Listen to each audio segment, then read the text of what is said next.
Welcome to Friends of Jeff. I'm Jeff. That's my friend Jason. That's my friend Justin. Hey, guys. Hey, how we doing? How's it going? Justin, first time on the show. Congratulations. I don't think you're going to have a higher career highlight in your entire professional experience. So I hate to say it, but you're getting it out early, and it's all downhill from here. We made it, man. That's all I'm worried about. I made it. Let's see. Top of mind for me right now is the Chicago Bears and the staggering ineptitude of the coaching and offensive line. Yeah, today's game was, God, I am trying so hard to be positive about Caleb Williams and the Bears. He did some things. Got his first career touchdown, and it's cute, the little, Rome kind of not giving him the ball thing at the end, or at the touchdown was cool. Yeah, I saw progress there. I saw it nowhere else. Yeah, I think there was measured improvement. Obviously, 363 yards passing. Some of that was out of desperation. I know some of that was the Hail Mary at the end of the half that they came up a yard short on. But 33 of 52, 2 touchdowns, but 2 interceptions, a fumble.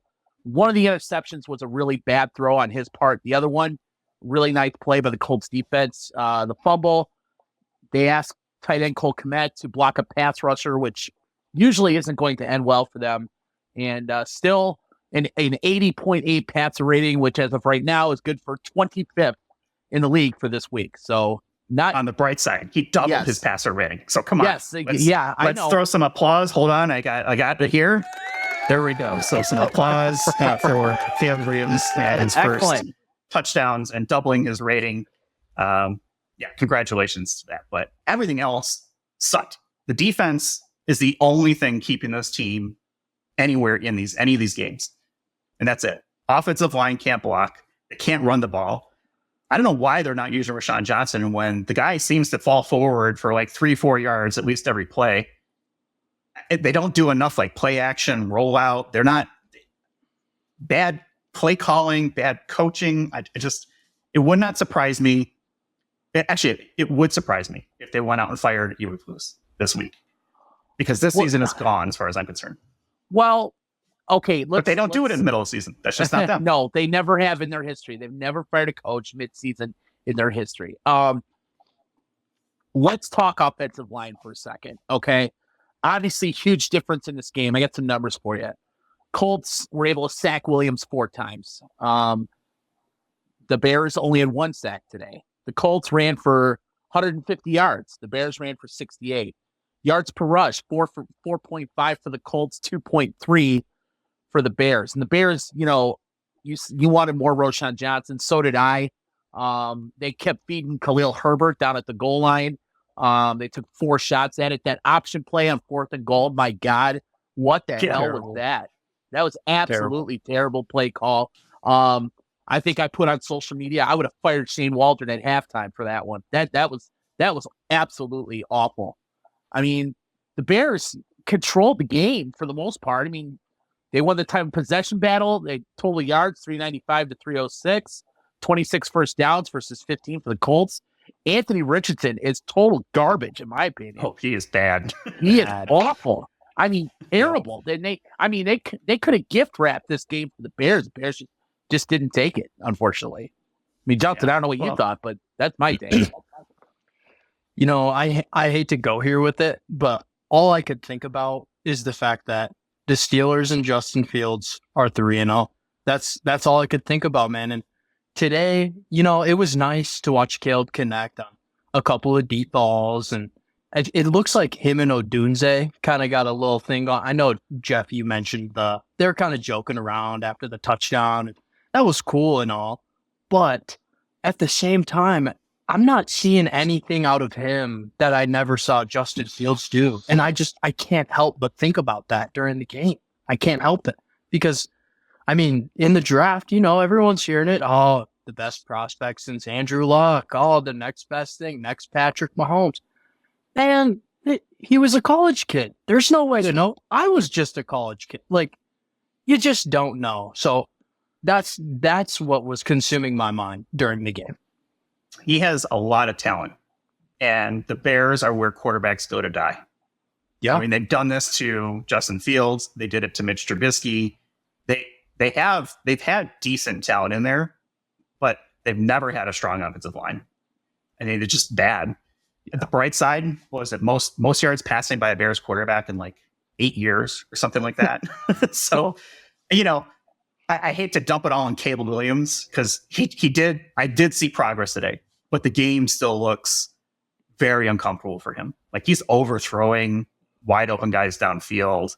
Yep. He's making poor decisions. He's throwing off platform like 75% of the time. It's him rolling away or spinning, trying to get away from somebody and trying to make some awkward throw that, hey, he pulled off some absolute like BB shots into receivers, which was great to see.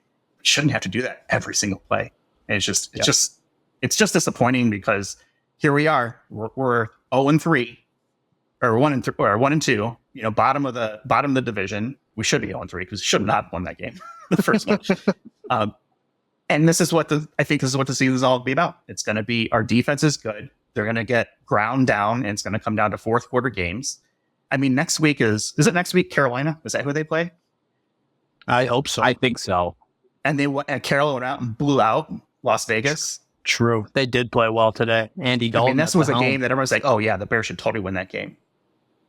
It's 50-50 as well, I'm concerned right now. I mean, the scary thing is you knew the Packers were going to be good. They're 2-1. And even with Jordan Love going down, Malik Willis, no love, no problem. Doesn't seem to be an issue. Detroit's 2-1. You knew they were going to be good. But yeah, the Minnesota Vikings with Sam Darnold at the helm are 3-0. And Darnold threw 4 TDs today. Quality wins over the Texans today. Quality win over the 49ers last week. I mean, dare I say the Vikings might be for real, even with Darnold at the helm. Maybe J.J. McCarthy going down did them a favor. I mean, who knows if J.J. would have started, but now obviously Darnold's the answer for this year and maybe next year too. Who knows? But yeah, their division is going to be tough and they don't even play a division game until something like week 9, week 10 or something like that. So if they don't get it together, I mean, their chances of even a wild card are going to be long gone by the time they start playing in their own division. That's said sad. 10 wins at the beginning of the season. You said 10 wins. Where are you at now? I did. Now the path to 10 wins is still there, but there needs to be a huge turnaround, and it's got to start with their offensive coordinator. I'm sorry. Asking your rookie quarterback to throw a ball 52 times in an NFL game is absolutely horrendous. I mean, that is not just, that is, I can't even think of the word for it that I want to say that how bad that is. Yeah, but your arm can't get tired when you're throwing like 3-yard screen passes or like, little dink and dunk to your left and right. And you're running 30 yards for a 2-yard gain across the field. I get it. And you only rush 28 times. 28 times versus 52 passes. I mean, Roshan, 8 rushes for 30 yards. Swift, 13 rushes for 20 yards. He's proving to be a bust so far. Can't tell if it's him or the scheme. And then Khalil Herbert, 4 rushes for 9 yards, including 3 of them down at the goal line where he got nothing. So it's just absolutely nothing. And then the defense was solid today. But again, good offensive line play is the difference. I mean, Bears only had 1 sack, Montez Sweat, and they only had 3 tackles for losses. And Sweat had 2 of them, and their rookie Booker had the other one. That's it. So yeah, this was supposed to be like a get right game, and they did not get right. Justin, you talked about Justin Fields. I've always been a Justin Fields fan. I thought they should have kept Fields and drafted Williams and let them figure it out and go through it. You can never have too many good quarterbacks, and if one, wins the job outright, great. But yeah, Fields today, 25 of 32, 245, 96 rating. Only ran the ball 6 times for 6 yards, but got a touchdown off that. The thing is, first 3-0. That's the thing. He's winning games, and I think today speaks to what you guys were saying. It's the scheme. It's the scheme. I don't know if the Bears are putting their quarterbacks in a position to be able to be successful. I don't think the problem was Justin Fields is not talented. We've seen him produce. this entire career, through high school, through college. He was a superstar in college. I guess what I don't understand is why the Bears have some sort of quarterback curse, if you will. I don't understand. We've had so much talent. You brought it up earlier. Mitch, Justin, now Caleb. It is a little early to call it on Caleb. Definitely early. But I think we all expected Patrick Mahomes. We haven't had a good quarterback since what? Jay Cutler? I mean, he was supposed to be a generational talent, right? I mean, I get it. He's a rookie. He's going to have to grow into it. It just, I don't lay this at the feet at all, really, of Caleb Williams. I mean, he's a rookie quarterback. Of course, there's going to be growing pains. I see this as coaching. I see this as play calling and the atrocious, again, offensive line. Every year, it's the same thing. We can't block anybody. Yep. Our quarterback gets beat up and is forced into throws and positions that, of course, you've got a smaller likelihood of success on a completion rate, or you're throwing into double coverage, or it just highlights the weakness of the rest of the team when you can't even be. You don't even need to be the best offensive line. Be average. And they're not even that. They're just bad, and they're always playing behind. I saw a stat today that at one point they had 59 second down plays and only 8.5% conversion rate, which means they are an awful lot of third down and third and long situations. 59 times, and they've only gotten a first down off of that 8 times. That's like about 7 times, something like that. And again, that translate to asking your rookie quarterback to make plays for you. And it's not it's not always going to happen. And just to ask too much of him is just, you're not going to be successful. I mean, granted, rookie quarterbacks tend to struggle in the NFL. We all know that. I know Stroud last year was kind of an anomaly. I mean, Mahomes even sat for a year, but I mean, Stan, saw the other day, there's no rookie quarterback that has started his first 3 games has won even 2 of them since 1983. So rookie QBs tend to struggle. Now, granted, most rookie QBs are playing for garbage teams. This was not supposed to be a garbage team. It was said that this guy had more weapons than any other rookie QB coming out of college since maybe ever. Now, granted, Keenan Allen hasn't seen the field since week 1. The last couple games, and I mean, is he an all-star? Do you think? Is he a Hall of Famer, Keenan? Yeah, I think so. If you look at his body of work and his Pro Bowls, he's already over, I believe, 10,000 career receiving yards. I think he's a Hall of Famer eventually. I don't think right away, but I think eventually he is. I mean, he's like one of the all-time third down receivers in the history of the game. So there's definite value. It's just he's got a heel injury that goes all the way back to last year that apparently is still a problem. And the older he gets, the longer it might take to come back from. So reach on, brother. No, how that goes. Yeah. No, I feel you. I feel you. But I mean, again, not a lot of great football this week. I thought. I mean, what is it? Neighbors, 2 more touchdowns for the Giants today. I think we touched on Andy Dalton taking over for the Panthers and actually making them look like an actual NFL team with a win over the Raiders. Saquon Barkley, another 2 more touchdowns, 147 yards. I wish the Bears had looking like it was worth the money so far. Yeah, I wish the Bears had ponied up for him, but because we would have screwed him up too. Maybe, but I mean, the Eagles have like the best offensive line in the league, right? I mean, is that helps? Consensus? That does help, but I mean, DeAndre Swift is garbage. And then your guy Jennings for the Niners, even though he lost. Yeah, man. Well, 11 catches, 175 yards, and 3 touchdowns. So that was a heartbreaker because they were really in control for most of that game. Yeah. And they let the Rams back into it. And they missed a field goal at the end, gave them a chance. And Jennings went off 3 touchdowns, but they're missing Debo, they're missing Kittle, they're missing McCaffrey. I mean, that's a lot of stars to try and replace. And Purdy actually had a really good game. I mean, for people who think he's like a game manager, another 3 touchdowns, no interceptions. I don't know if he fumbled or not, but he's playing really well. And he looks kind of like what you hope Caleb grows into, right? It's the game doesn't look too fast for him, and he's making good decisions with the ball. And it probably helps that he's not constantly running for his life. But I feel like the offensive line is what it is. You got to figure out how to get around it. Quick slants. 100%. Throw the ball faster. Get the ball out quicker. 100%. And what's his name? Butker for Kansas City just did a yet another 50-yard plus field goal, as we've touched on every week. However, I will tell you, I counted. I think that's only the 6th 50-yard field goal made today. Yeah, it seemed like they were down this week. Way down. 34 made field goals coming into this game tonight, as opposed to 73 last week, which I learned was the most field goal ever made in 1 week by the NFL.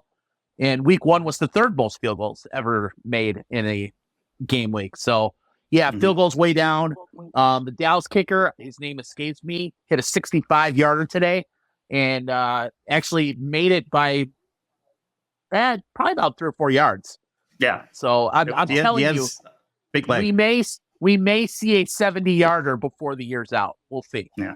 You know who didn't hit a 50-yarder today? Aha. Yes, I know. Chicago Bears, once again. And Cairo. Cairo. I mean, he's that consistent. I'm going to dump on him too much on here, but he's as after all the accurate as talk they last get. week of like all the 50-yard kicks we're seeing, he comes out there and he makes me look like an idiot. So I'm not a fan of his right now. Yeah, he's as accurate as they get. But man, anything past 50 with him is a crapshoot. So it is what it is. So the Bears play the Rams next week. Okay. Is that a win or a loss? At the beginning of the year, I would have said yes. But now, I don't know. I don't know. I think it's a must win. I'll tell you that. If they go to 1-3, they're in for a long year. A long year. I'm not going to pick the Bears until they actually win a game. And if they lose to the Panthers, who are arguably the worst franchise in the league right now, from like top to bottom. I mean, after that, it doesn't get any easier. You got Jaguars, you got Commanders. Commanders stink, but Cardinals, Patriots, Packers, Vikings, Lions, Niners, Vikings, Lions, Seahawks, Packers. Yeah. Not one of those games should they be favored. Yeah. Oh, no kidding. No kidding. No. I know. Absolutely not. But as All right, a Bears fan, we know it's, we suffer along with them. It is what it is. Yeah. I haven't been watching the game. Have we had any Taylor Swift sightings yet on the game? No, I Kelsey haven't. do anything yet? Because that's the only time they show her. I know he had a catch. I don't know if she's at the game. I don't really care if she's at the game. I know Mahomes has an interception to Justin Simmons. Little stat here. Simmons has picked him off the last 4 times that they've played. Yeah. Really? Yes, and actually, he has 6 career interceptions against Patrick Mahomes, and there is no other active player in the NFL that has more than 2. Wow. So I don't know what it is. I don't know what it is about Justin Simmons, but dare I say, he owns Patrick Mahomes. 31 That's picks fair. since 2016. That is the most in the NFL. Really? So there you For go. Patrick Mahomes. Yes. Wow. But hey, Wow. Kansas City's 2-0, and probably. I mean, they're down 14-10 with about 2.5 minutes to go, but I think they should win this game. I would think. Yeah, I mean, you've got Mahomes, which is hard to pick against. And Andy Reid's a great coach. So Yeah. I mean, losing Pacheco hurts, but they go out and sign Kareem Hunt, who should be familiar with the system since he was there for a couple of years. Yeah. So, As long as Taylor's happy, that's all I care about. I just want to see her clapping and jumping around in the booth, and I want to make sure that she's good. you know what? Taylor Swift to me is like Aaron Rodgers to you. Yeah, I don't care. I could care less. Yeah, exactly. I could care less about her or her music. Congratulations. I'm sure she's talented, just not for me. That's fine. Yeah, no, it's not my thing either. No. Justin, when did you become a Taylor Swift fan? The second you asked me that question, man, this is news to me. Baseball news this week, though. I actually, my wife sent me a clip of, Shohei Ohtani is just unreal. Oh What a my way to God. break the record, huh? Unreal. Yeah. Let's talk about that for a second. Ohtani on Thursday becomes the first member of the 50-50 club, 50 home runs, 50 stolen bases. And he does it in supreme fashion, going 6 for 6, 3 homers, 2 stolen bases, a single, 2 doubles, 4 runs scored, and 10 RBIs in a 20-6 win over, I think it was the Marlins. I need to add a little caveat in there. 10 RBIs please. in the leadoff spot.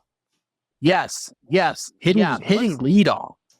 Yeah, he has been hitting leadoff a majority of the year. And I'll admit, I questioned that move in the beginning, but I think obviously the reasoning behind it is you need to get that guy to the plate as many times as possible. And batting leadoff is the way to do it. Obviously, it hasn't hurt him. He after today, I mean, you talk about today's game, 4 for 5, another home run, which puts him to 53, 2 more steals, which puts him at 55, as the Dodgers walked off the Rockies 6-5 with back-to-back home runs in the ninth by Ohtani and Mookie Betts. This guy, every time I turn on the television and he's on, it's watching him hit. It's must-see television for me. It's just when you think he hasn't done it all, he does it again. It's just insane what this guy's doing. Here's some numbers for you. So he is now hitting 301, on base 383, slugging 640.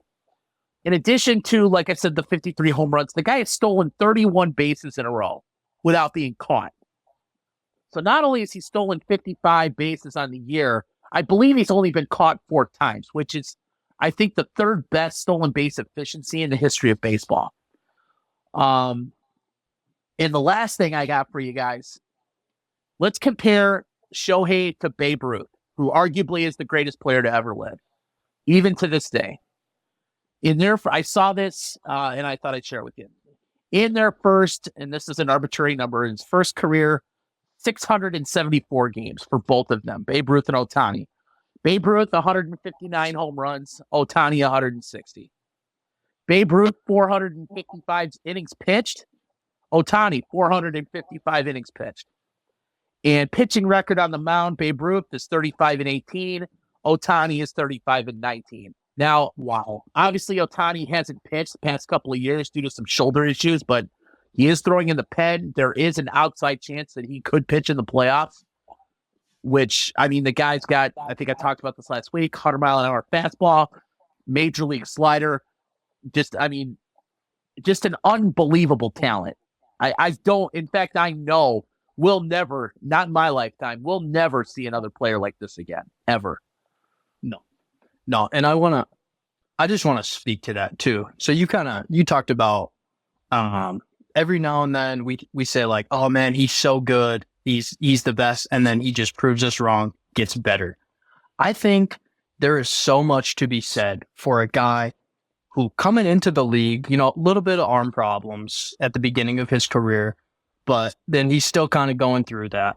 But when he's at his best, before this season, he was a top pitcher and hitter in the league. Going into the season, he also knew he wasn't going to pitch. Nobody in the MLB would have faulted him if he went into this season saying, hey, I'm gonna stick it a little bit. I'm going to try and be productive at the plate as much as I can, and that'll be it. Not this guy. This guy went into this offseason and then into this season saying, where else can I bring value? And seemingly mastered the stolen base in one season. Adding on to that, too, you talked about his stealing percentage. I think it's important to remind people listening, he's not only stealing second base. This guy steals third base, too, without a problem. Routinely. Yes, absolutely. And we brought this up earlier, too. Hitting in the leadoff spot, when you got guys like Mookie Betts, Max Muncy, Freddie Freeman, I mean, those are automatic runs for the team. I'm just speaking to the fact of how impressive this guy already had it all. That's one of the best pitchers, one of the best hitters. And he wasn't satisfied with that. He said, no, I want to figure out this stolen base thing. That is the most impressive thing to me. Justin, I want to throw this at you because you're a baseball guy. So the argument now becomes, is he having a better year overall than Ronald Acuna did last year? Acuna last year hit 337, 41 homers, 106 RBIs, 73 stolen bases, becoming the first guy to hit 40 homers and steal 70 bases. But he played right field every day. Otani obviously is a designated hitter. He only hits. Do you think that the fact that Acuna was an everyday fielder as opposed to just a designated hitter, does that take away anything in terms of Otani's season? I do. I do think that, I don't want to say takes away from this season, because this is clearly historical. Like, obviously, nobody's ever done this before. Though, while there is obviously value in Acuna playing right field, and not only does he play it, he's elite at it. He's one of the best out there. But on the flip side, I think there is something to be said for, once again, Shohei last year. I don't know how many stolen bases he had, but it seems like over 20. this off. Okay, so from more than doubled his stolen bases. I do think that Shohei makes up for a little bit of his not playing defense with, again, seemingly mastering the stolen base in one season. I think that is probably just as impressive as Ronald Acuna's defense. Does that make sense? It makes total sense. And considering the Dodgers pitching, especially their starting pitching, has just been they have had so many injuries. So many guys have been out. They have had, they're probably double digits in starting pitchers that they've used. And the fact that once again, they're headed to the postseason pretty easily. The Padres, I think, are 3 games back. They do have a 3-game series with the Padres this week, but the Padres, I believe, are 40-19 since the All-Star break, which is the best record in all of baseball just to get to 3 games back. It's amazing that Ohtani and the offense, let's not take away from the guys you mentioned, but the Dodger offense, arguably the best lineup probably in the last 30, 40 years at least. And again, they're going to the playoffs for I don't know how many years in a row, despite their manager. I can't stand their manager, but again, that's a conversation for another day. I will relate this to the Sox, though, because, I have to. I love my White Sox. So before you go there, I'm going to say that I think an everyday player is more impressive to me. I find it very difficult to have a DH as good as he is and generational talent and all that good stuff. An everyday player for me is gonna beat that every time when they're close in stats like that. That's fair. I think it's a fair argument. I think there's arguments for both. I think playing every day obviously has its value. But again, I think what Ohtani brings does kind of instant office, right? Yeah, exactly. He's on base. He's good for what, an average of a double. Yeah, every time. Yeah, no doubt. So I think there's arguments to be made for both. Acuna Jr., just an excellent player when he's healthy. But Ohtani, for me, it's once in a lifetime. Well, it's fun, right? People want to see home runs. The last time I cared about baseball was when Sosa and McGuire were going at it. Yes, that was the most fun ever to watch. TV shows cutting into Cubs games to watch an at bat of Sammy Sosa, and then cutting into Mark McGuire doing the same thing, and that was a lot of fun. And then I stopped watching baseball. Yeah, they were quote unquote must see TV as well. No doubt about it. All right, get to your terrible Sox. Okay, so speaking of greatness, yes, let's talk real greatness. Okay, so we talked about how on Thursday Ohtani hit 3 home runs and stole 2 bases in the same game. How this relates to the White Sox? Did you know here, Luis Robert is the only White Sox hitter to have at least 3 home runs and 2 stolen bases in the entire second half of the season. Oh. Ohtani did it in 1 game. The Sox have 1 guy who's done it in the last 60 games, roughly. Wow. That's how bad they are. And I'd like to congratulate my White Sox on their 120th loss today. Hold on, we got something for that too. Yes. They were up 2-1 late Once again, the bullpen blew it. They now tie the 1962 expansion, keyword expansion, New York Mets for the most losses in modern day baseball history, being since 1900.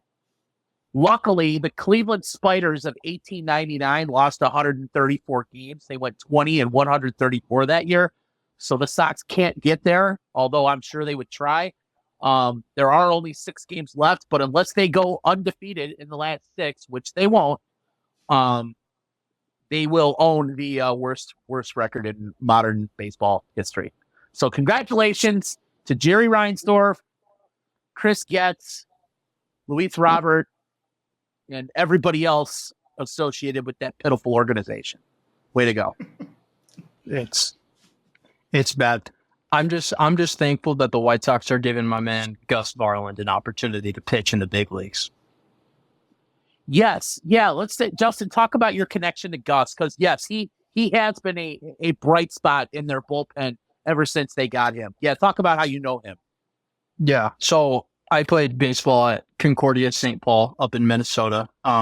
He's an alumni there, and we never overlapped, but his younger brother, also an alumni there, pitching for the Twins, actually.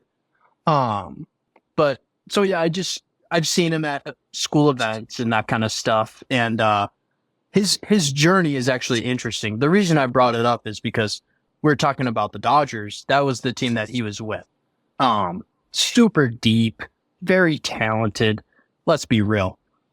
A 6-foot-tall pitcher from the Midwest of Minnesota, gonna be tough to crack that Dodger roster. Let's be real. He was up and down from the minors to the majors. Would have a little success, it would fall off. I think he got either traded or drafted in a Rule 5 draft to the Brewers. Same thing.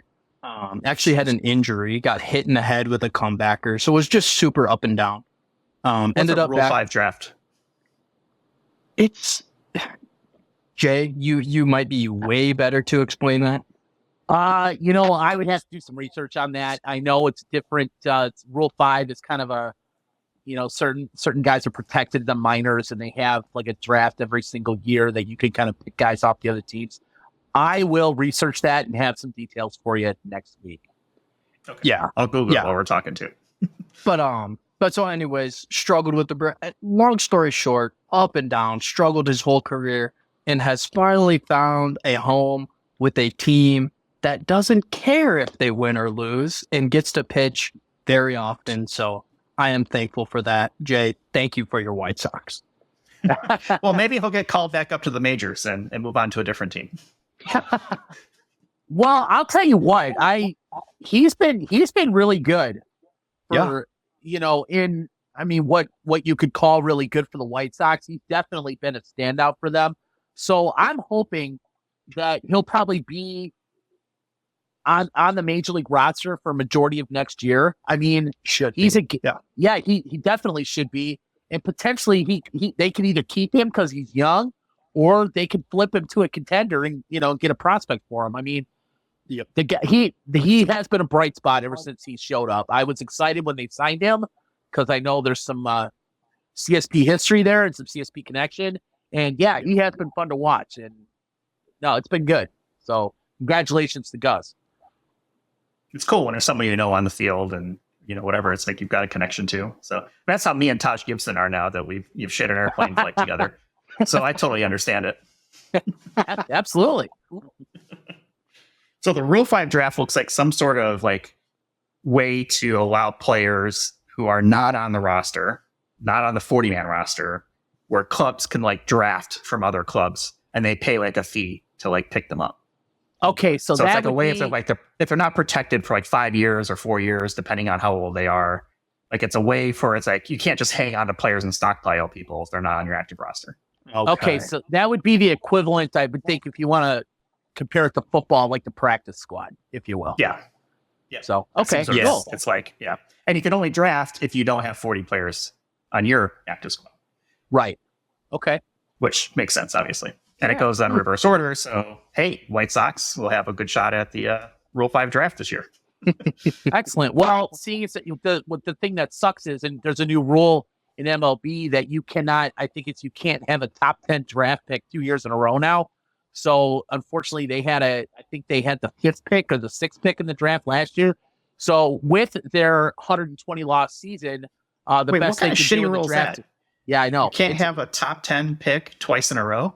I don't understand that. Well, this is Rob Manfred's league, and he's a horrible commissioner and all that stuff. But yeah, the best draft pick they can have next year is number 10. So That is yeah, weird.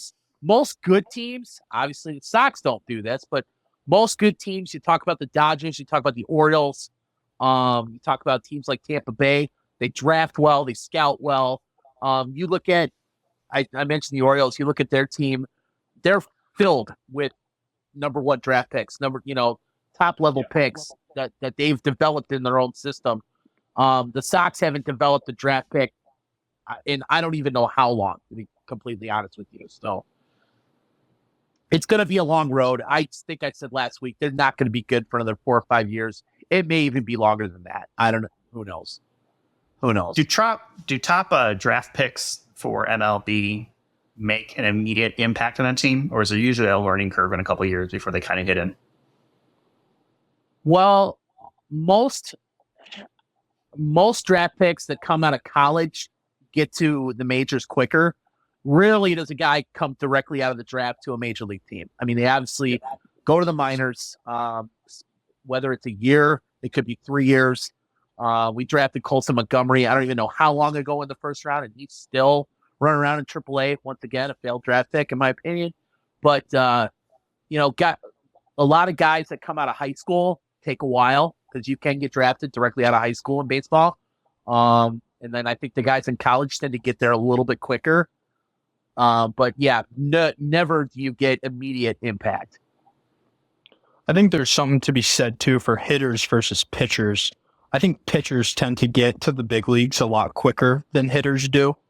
Because I mean, as a pitcher, you're bringing the stuff, and if the stuff is good enough, cool, go do it now. Whereas a hitter, from high school to the big leagues is just not going to happen unless you're Ohtani at 18 years old.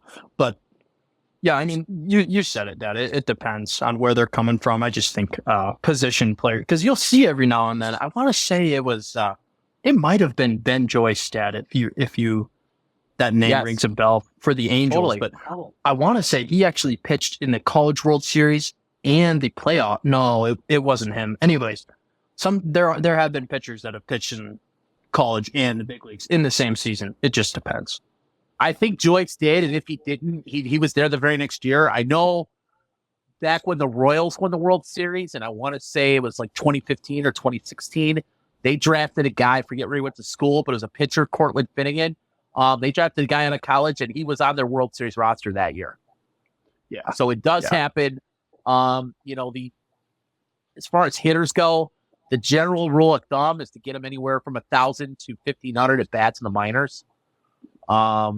And it's just rare. I mean, you don't see the Ken Griffey Jr.'s or the Alex Rodriguez's who come up at 18 years old and make immediate impacts. It just rarely happens. It just doesn't happen anymore. Justin, you said that there's a big difference between like a pitcher and a batter or a hitter coming in. Is that, I guess is it the jump from, in college or maybe high school, you're facing pitch speeds that are dramatically lower than major league pitchers who are consistently throwing mid 90s, high 90s, even hundreds all the time? Yeah. The pitch speed thing is definitely the common denominator, but like a couple of caveats in there too is, the average in high school and college are two very different games too. It's important to make that. What's the jump like? Because you played both.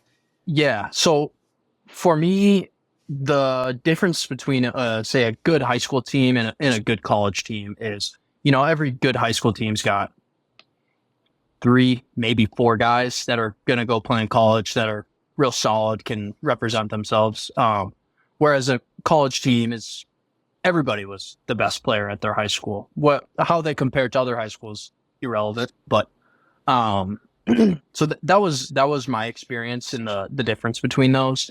But the biggest difference, and especially if you're a hitter getting drafted out of high school, you're going from seeing fastballs and curveballs to seeing sinkers, cutters, sliders. The list goes on and on. So it's like, yeah, the speed on top of every different type of pitch you've never seen before. So that it's complex, but yeah, the speed would be the main difference there. How do you train for? How do you? I guess I don't know. I suck at baseball. It's probably why I just don't care for the sport at all. But how do you train for that? Like, is it a release pattern? Is it you're watching the rotation on the ball? I mean, you're talking about split seconds to go, from the mound to the batter. Mm-hmm. How do you know it's a sinker or a slider or a knuckleball? I don't know if that's the whole thing or not. I'm thinking Tim Wakefield. Yeah. Like, how do you pick that up as a batter in a split second? My philosophy for training that kind of stuff was like, without getting too into details, like I want to be ready to swing at any given time. But the way to train that my college used, and it was very effective. I grew as a hitter significantly throughout my college career. But practicing at higher speeds as often as possible. We had a pitching machine. We would set it up at about 75 miles an hour from, 40 feet away. So, I mean, we're trying to simulate speeds that are way faster than what you're going to see in a game. See that as much as you can. So then you get into a game and it's like, this is slow. Yeah, this doesn't feel so quick. So that was the big thing for me. And I mean, it helps a lot too, because I caught. So I'm seeing pitches come in the entire game since I was 7 years old. So Oh, go ahead.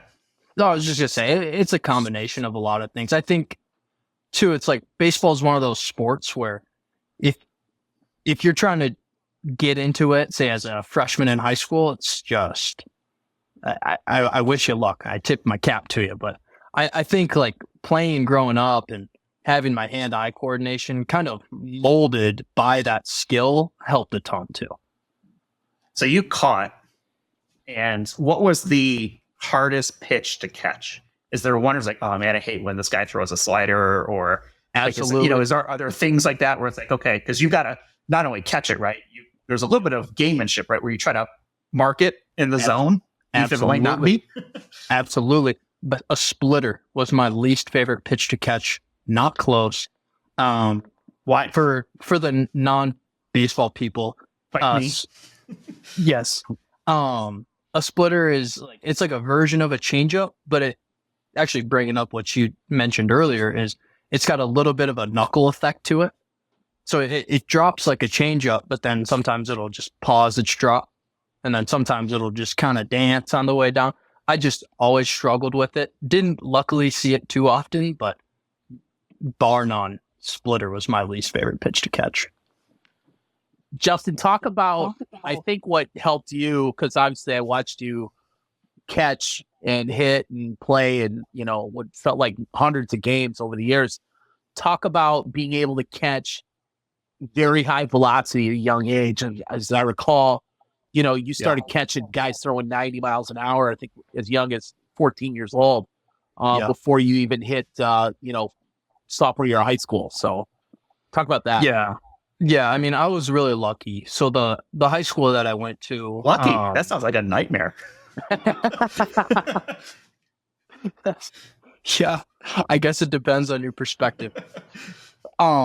No, but I was really lucky. The high school that I went to, the class 2 years above mine was very talented, and I earned a spot on the varsity roster as a sophomore. And so we had 3 guys that were going on to pitch in D1 baseball, 2 of which are playing professional baseball. One's with the Phillies, the other's actually with the White Sox.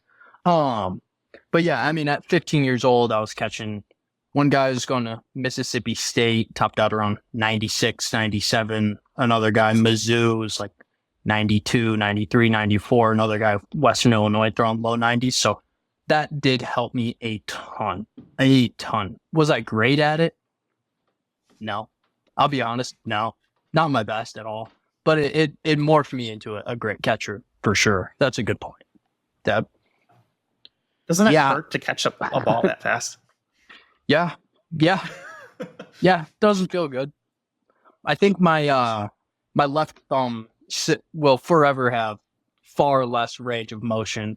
For the people who can't see, I can bring my left thumb about 50% of the way down. I can't with my right thumb, but for the love of the game, man, I loved it. I would do it again and again and again if I could. I wish I was. That's the crazy thing about sports, right? It's like injury after injury, but it doesn't matter. You just love it and you just keep doing it. Yeah. And the other thing is too, this is kind of going into like my philosophy of why I loved baseball, but dude, I loved the constant pursuit of success, even though you know it's unattainable. Nobody will bat 1,000 on the year. No pitcher is going to strike out everybody, but even though I knew it would never be perfect, I still wanted to try and get as close to it as I could. And I'd do it again in a heartbeat. Well, I mean, how many times did I tell you there aren't many other jobs or vocations out there where you can fail 70% of the time and be considered one of the best ever to do it? Only politics. That's it. Yeah. Well, that baseball. Yeah, dude. If you're failing at 70% in politics in the United States right now, where are you at? We got something I could write your name down for in November. Yeah. Anyways. Well, Justin, you talked about how you said you can, you would do it again and again. Talk about what it's like. You just graduated. You're now out in the corporate world, living on your own, and talk about that transition for you. I know, obviously, you were playing baseball since you were 5. 5 years of college and 4 years of high school and all that. And now baseball's in the past for you. Talk about what that's been like. Yeah. Well, I was. Once again, I'm going to say I was lucky. I was able to get a 5th year of eligibility. My freshman year was that COVID year. So for me, it wasn't like, oh man, these 4 years are done. I'm being shoved out into the real world. For me, going into last year, which was my 5th year, I knew it was the end and it felt right. It felt like, man, I'm about to graduate. I had like 4 classes I had to take. Everything was done. I was just playing baseball last year, to be honest. So I was able to really soak that in, enjoy it. There was no part of me that, again, like wished, oh man, I wish I could stay. Like I was really ready to move on in my life and, start making money and all that stuff. But I guess was there a specific moment, or was it like you knew going into the last year? Like, what was it that's like, okay, I'm ready to stop doing this and do something else? For me, I broke my leg playing flag football. I'm like, all right, I'm done. This isn't for me anymore. Well, for me, I was told I wasn't good enough anymore. So there, I was escorted out of the room. No, okay. I wouldn't say there was a moment. I guess to add a little bit of context. So the summer before this last season, I actually coached a youth baseball team, and the amount of perspective that gave me kind of slowly put me into this mindset of, hey man, this is it. I'm going to go enjoy it. Watching those kids. I mean, I'll be honest with everybody listening. My team we won 1 game out of 25 or something like that. We didn't win a lot, but watching those kids just have so much fun. It brought me back to my roots. And so I wouldn't say it was a moment, but it was that one thing that brought me into that mindset for sure. Absolutely. What was your favorite moment from your last season, and what was your least favorite moment from your last season? Oh, easy least favorite moment. So we made it to the conference tournament for the first time in my career there. It was a big deal. We had a new coach when I got there, and it was his first time. That was awesome. First game, I want to say we lost like 21-2 or something real bad. Least favorite moment by far. Favorite moment? That was rough. Yeah. The Augustana Vikings are they're a pretty good ball club. Yeah. Gosh, favorite moment. I have so many. I will say kind of on the opposite hand of that. We eliminated the defending champions of that tournament, and that was really cool. That was awesome. We finished bottom of the barrel the year before. They won it all. I want to say we were 10 to 12 teams, and they went into the game like, oh, all right, let's go. We got an easy path through CSP, and then we'll move on to whoever. And we crushed their dreams. So that was really good, man. The competitive side of me loved that. Yes, I recall they were not happy leaving the field. Their best player, I think, transferred out of the school. You guys kind of threw that program into a tailspin. So yeah, pretty cool to watch, to be honest with you. It was a lot of fun. Yeah. So would you say you were like the Indianapolis Colts and they were the Chicago Bears? Yeah. Yeah, honestly, yes. So what did you study in school besides baseball?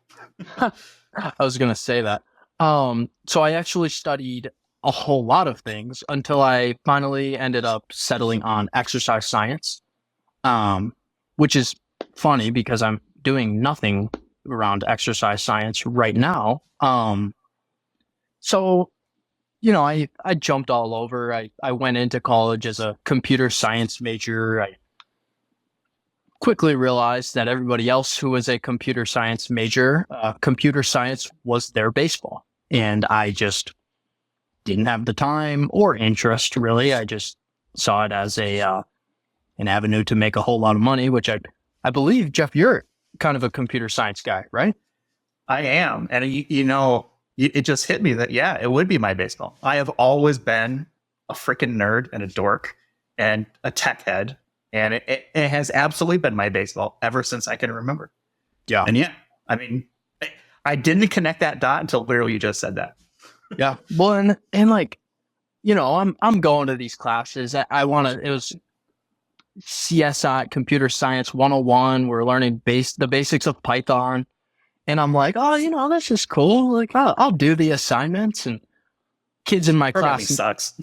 Kids in my class and next to me are like, oh, look what I programmed last night. I'm like, did we have to do that for class? They're like, no, I just did it. I'm like, dude, I watched 4 baseball games in their entirety after class yesterday. Maybe this isn't for me. So yeah, studied that, and then went through a little phase where I wanted to coach. That kind of died off. I realized I like playing sports more than I do coaching them. So then I was like, what do I do?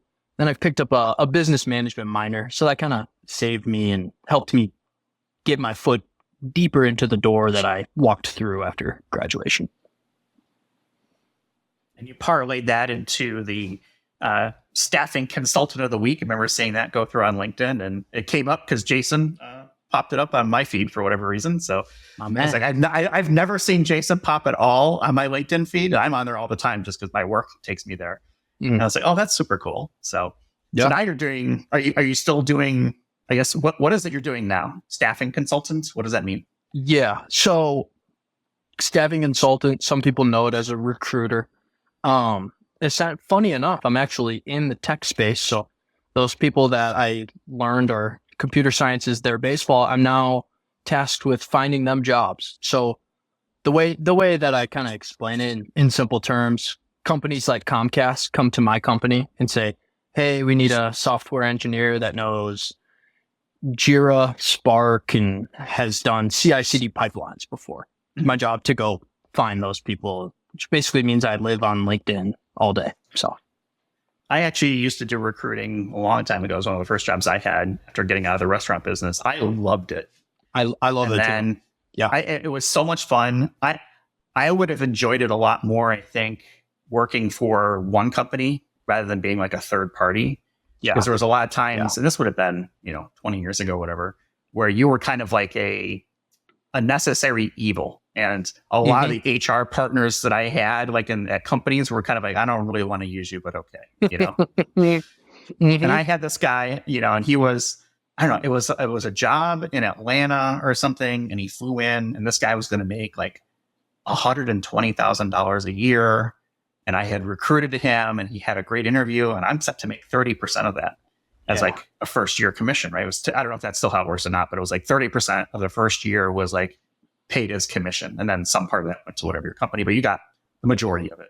Yep. And I was like, I'm like 22 or 23 at the time, and I'm like, holy shit, that's a lot of money.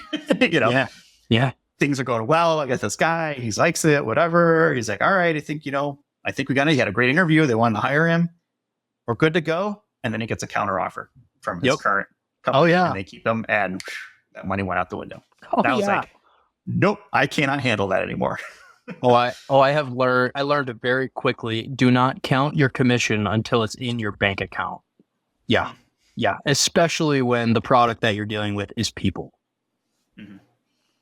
What's the hardest thing that you see out there right now for trying to find people roles? And then the expectations from job seekers, are they in line with sort of like what the market is looking at, or are they kind of unrealistic sometimes? It's two things. This is obviously a big one. I'm sure everybody can understand this, but companies want their employees to be in the office. Employees want to do their company work from home. And so I think that limits a lot of companies from actually being able to hire the best talent. Because what it ends up coming down to is they end up hiring somebody more junior than they ideally would like, because that person is willing to come on site. So that's the one thing. And then I think the other thing too, and Jeff, you'd be able to speak to this way better than I would, but a lot of these companies are looking for 7 or 8 pieces in terms of tech stack when it comes to experience. And they want somebody, again, like I said, who knows Spark, JavaScript, Python, API development, all this different stuff. And I don't know if it's a misconception or just a misunderstanding of the market, but I think all of the talent gets their experiences obviously from different companies, but what hiring managers don't realize is that no two companies use the same tech stack. And so there's usually a couple things in common, and then it's not custom, but very specific to an organization or another. Right. And then it's like, there's a million different databases, a million different time series databases. And so hiring managers are like, oh, we want somebody that's used Apache Druid, a time series database. And they're like, oh, well, I have a lot of experience with Apache Pinot. And I'm like, okay, well, I'll send it to the hiring manager. That's a time series database. And the hiring manager says, oh, I've never heard of Apache Pinot, and we're not even going to interview him. So I think the expectations of both parties are a little bit misaligned, but it's fun. My favorite part about the job, honestly, is connecting with people that I would never in a million years have talked to otherwise. Because I had no idea what I wanted to do coming out of college, and I looked at this job as, God, I'm going to be exposed to so many different people. Who knows who I'm going to end up calling? I might call somebody that I end up working for after I work for this company. So that's why I chose to go this route. And like you, Jeff, I love it. It's so cool. You get the occasional people pick up and say, never call here again, and then hang up, and you laugh about it with your buddies in the office, and you pick up the phone and dial it again. So yeah, it's awesome. I have a memory of a goldfish sometimes, right? Kind of like, okay, we're on to Cincinnati or Cleveland or whatever, as Belichick said. On to Cincinnati. I remember that. Absolutely. Well, Justin, talk about what it's been like, being out on your own. I mean, you graduated college and you didn't come home. You found a new home. Yeah. How long have you been on your own? When did you graduate? I graduated early May.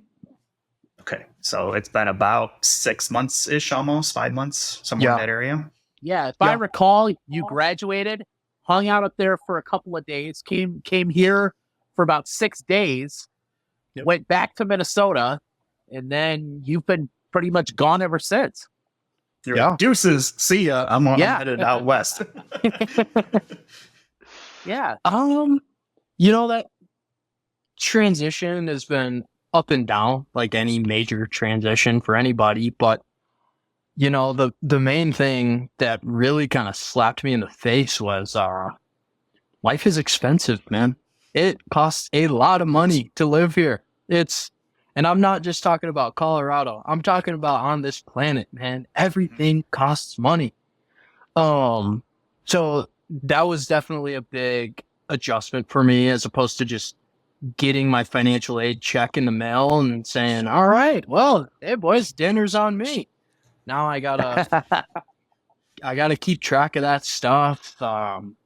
I've been doing a whole lot of, I guess, as my mom called it today, adult stuff. Got my own car insurance yesterday. I'm making DMV appointments. I'm meeting with the financial advisor at work. It's a lot. But it's also really cool to know that this is what, like, my parents have been doing the whole time. Like, they did all this stuff and they never mentioned it to me. I never knew they were dealing with insurance quotes and interest rates and where should I put my money here and how should I spend this, and no, you can't have that toy because we have to eat. Like, I guess I'm just very excited to what feels like enter a new world. Well, I'm excited to make that phone call to my insurance company tomorrow and say, Justin, you're done. Another one off the payroll. Yeah, Jake. that's right. Off the payroll, baby. But no, Justin, I mean, obviously, it's a big step. I know it's been a big adjustment for you. It's been a big adjustment for us. It's every once in a while, Michelle and I will sit back and just kind of say to ourselves and to each other, where the hell did the time go? I mean, we have a 23, a 21, and a 19-year-old. And I mean, we have pictures in our house from when you guys were like 1, 3, and 5.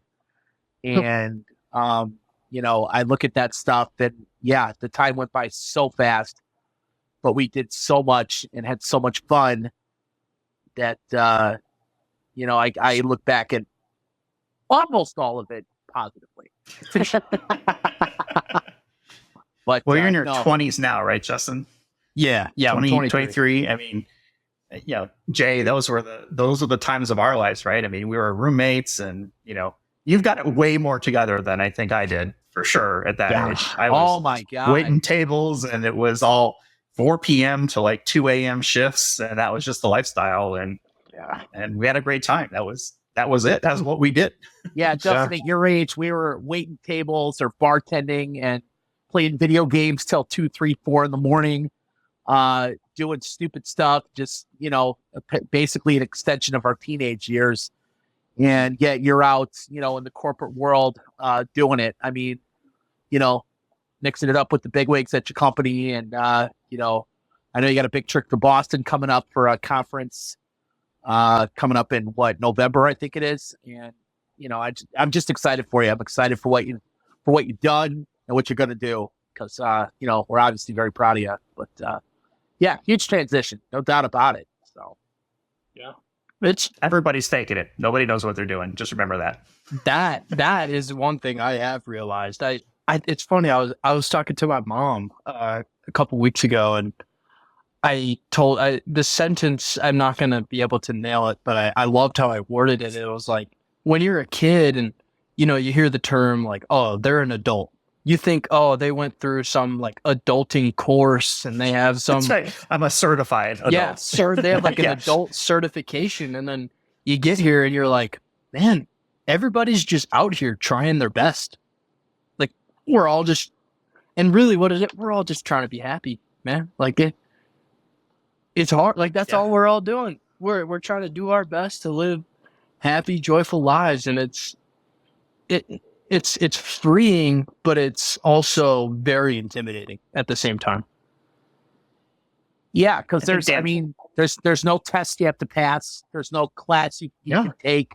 There's no Life 101. I think I think a lot of that is missing in school today, in college and in high school. And I know you said it that high school didn't really properly prepare you for college. I'm curious if you think college properly prepared you for life, if you will. I mean, at the end of the day, you just kind of wing it, and you do the best you can, and you prepare where you can, and plan when you can. But most of the time, it's reaction. To be honest with you. Yeah. So, Do you feel college prepared you for life? Yes and no. I mean, I'm in a little bit of a unique situation because obviously I majored in something that I'm just not doing anymore. But that's not all that uncommon. Right. But in terms of like getting things done, like, oh, this has to be done by Friday or that type of stuff. Yes. But I think the main thing that I took from college and how it prepared me for the world is how to interact with people on my own and create my own relationships with people and understand, like, and you only get where you are in life because of the people you know and the relationships that you make with people. I mean, I guess a little kind of side story about how I got my job. I was looking for internships my junior year and had a corporate recruiter for the company that I work for reach out to me, and I was like, "Oh, do you guys do internships?" And she was like, "No, but like you seem really cool. Like you can talk to people. Let's like I'll keep you in mind, and maybe we can get something going when you're ready to graduate." Long story short, I sent her, 2 emails throughout that year and ended up getting me the job, man. It's like that is what life is, man. Creating relationships. Who do you know? And how do you make them feel? That is the big thing for me. And like on the flip side too, like living with roommates and learning how to compromise with the people you care about, like how to prioritize your time. Real easy in college to keep that laptop shut and keep that TV on, man. It's real easy. But I would say, like I said, yes and no. No in terms of the skills, yes in terms of how to do life. Interesting. Yeah, I think relationships are definitely something that a lot of people overlook. I mean, I wouldn't have the job I've had or the job before that or the job before that without the network that I had built up over 20 years or so, whatever it is. And never burn a bridge, no matter how bad you might have hated it, is because you never know where you'll end up back or where those people might end up later. And, you know, I've been witness to extreme walkouts, people taking their shirt off and saying, "I'm out of here," right? I'm not wearing the company polo. They come up again in another role. It's like, it's not going to happen, bud. Sorry. Yeah. You know? Yeah. It's like, you got to, and I think the easy thing to do is to say hello to people and make an initial contact. The hardest part is maintaining that, is staying in contact with people. That's where, so I do consulting, during the day. And so a lot of the work I get is through my network. And it's like, oh, go to Jeff because he knows this topic. Unless I'm constantly having, just friendly communications, it's not always about work or whatever, I wouldn't have, those contacts reaching out and so on. And I think that's the one thing that I would always recommend to people is like, yes, go make the relationship. Keep it going though, because it becomes less awkward to say, "Hey, I'm looking for something," or "I need some help with something," or whatever it may be. If you're routinely checking it doesn't have to be every day. Maybe it's every couple months or a couple times a year, or even just a simple, "Hey, happy birthday," and that's it, right? Stuff like that makes it a lot easier when you do need help with something. Just say, "Hey, there's already a pathway there, and it doesn't seem so awkward. You're coming out of left field with it." Yeah, I would agree with that. I mean, personal relationships are everything, in my opinion. And I mean, look at this. I mean, Jeff and I kind of started this podcast when we've known each other for the better part of the last 30 years. And I think we kind of started this as a way to kind of reconnect our friendship more often. Cause, there was, a time when, we've been friends forever, but, there was a long time when we didn't interact, and not for any reason. It's just life kind of got in the way. But, Jeff and I have talked about this off and on for the past few years. And I think, when we went to when we went to Dallas to go visit our other friend, Jeff, who may be on this program at some point. If we could Jeff and Chad, if you guys are listening, guys are invited. Yeah, we'd love to have you. But I think we sat there and realized that the last time the four of us were in the same room together was at my wedding, 24 years ago. And that's kind of sad if you think about it. And I know obviously we live in different parts of the country now. Everybody moved away from me. But personal relationships, you get out of them what you put into them. And I'm glad that, these guys are lifelong friends of mine. And, they're not easy to maintain, but they can be if you put effort into it. You just gotta keep it top of mind. So, and it's gotta be reciprocal too. If it's one direction only, it makes it a lot tougher. 100%. You kind of have to think about whether that's something you want to continue. Your wedding is one of my favorite moments. Do you remember the prank we pulled at your wedding? If it was, I think the house key thing. Yes, if that's what you're talking about, then I do. Oh, okay. Justin, have you? I don't know if Justin's ever heard this story. He probably has not. Please. Okay, so we're at the wedding, and it comes time for to take the garter off of Michelle off her leg. And so I sit down in the chair instead with the dress over me, and I put the garter on my leg. And Jay's blindfolded. And so, it's the whole kind of, thing coming over. He comes over and he kneels down and he puts his head underneath the dress that I'm wearing. And he starts to feel at my leg. And, I have a man's leg. There's hair there. and he was just like, what? And he took his thing off and we were just dying laughing. Yeah, now I remember. That was a great time. That was so much fun. Yeah, that was good times. Oh my God. Let's see. An hour and 12 minutes. What do you think? Good spot to cut it? I think we're good, man. Yeah. Justin, it was great having you on. You should come back. I would love to come back. It gives me an opportunity to zone out when we talk baseball with Jay, because I couldn't give a shit. Unless there's a major thing. Like the Shohei Ohtani thing is cool. I'll be honest with you, I'll forget about it as soon as I stop talking about it. All right, that doesn't impact my life whatsoever. Dude, in the thick of I was just going to say, in the thick of the MLB playoffs, I would love to make another appearance. All right. Yeah. Well, who's in the playoffs? I don't even know what's going on. Well, let's see. You got right now the Dodgers clinched, the Brewers clinched, I think the Phillies clinched, and then on the other side, I don't know, did the Twins clinch? Did all your friends? I believe they did. If not, they're really close. Okay, so you're probably looking at the Twins, the Indians, Yankees, Orioles, and as far as the American League West, I have no idea. I don't know, but Seattle, maybe the usual suspects will be back. Yeah.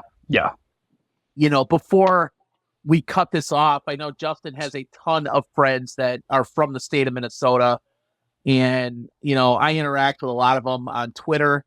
I take a lot of crap from them regarding my White Sox, and now as I should, but I always said, we got the Bears, the Vikings are going to be trashed. Well, now I don't even have the Bears, and the Vikings are 3-0, and now I have to wait for the Blackhawks, who may be good, they may be not, and see how they handle the Minnesota Wild. It's just, it's tough being a Chicago fan.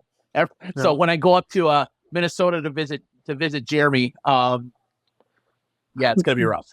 Best of luck to you. It's a very good time to be a Minnesota sports fan. I'm sure it is. Screw them. Screw them all. Predictions. Who wins the World Series? Ooh. Oh man.